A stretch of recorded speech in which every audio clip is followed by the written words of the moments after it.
Hey everybody, welcome to my second video, and today I'll be talking about soundproofing and acoustic treatment processes.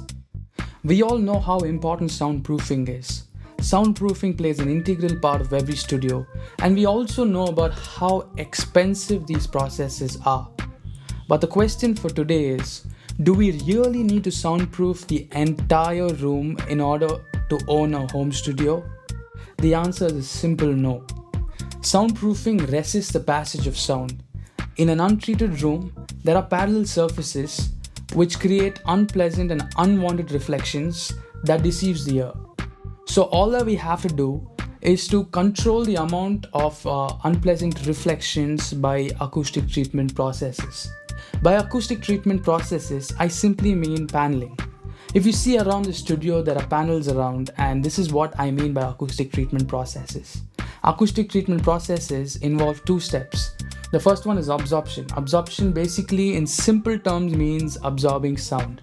Materials like rock wool, fiberglass, glass wool, all of these things absorb sound. And by diffusion, I mean movement of molecules from a place of higher concentration to lower concentration. In these panels, the diffusers would act as a diffuser. So I'll give you a small example of how I made my panels.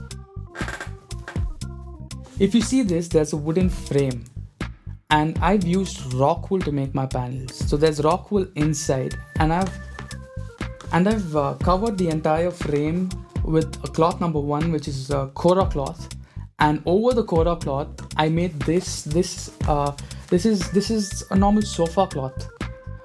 This is how I made my panels, and these are detachable panels, so in case you're living in a rented space, you can just take it out, and while you're vacating, you can just carry it to wherever you go. Or you can, if you're changing your studio, if you're changing rooms, it's a very feasible thing to make panels and hang it all over the place.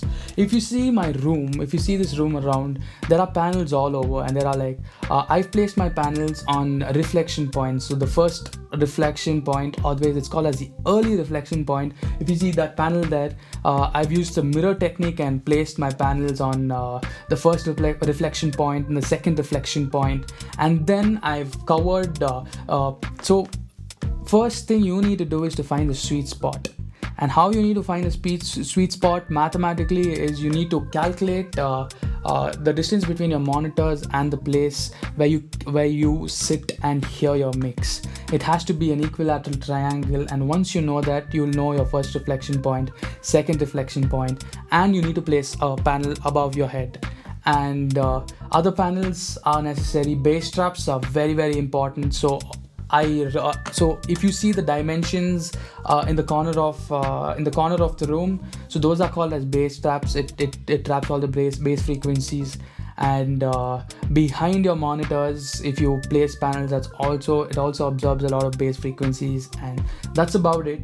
So this is what you need for a basic home studio. So I'll do a quick run on pictures of how I made my panels. First, I made a basic wooden frame. Then I installed rock wool, and I made sure it fit inside the panels. Then I covered it with Cora cloth, and for the final touch, I covered it with sofa cloth. And there you go. A basic home studio is ready. So I've told you enough information about how you can have a home studio, and you can make your own panels and things like that. If you like the video, don't forget to like, share and subscribe. My name is Sanjay Sugumaran, and I'll see you in the next video. Thank you.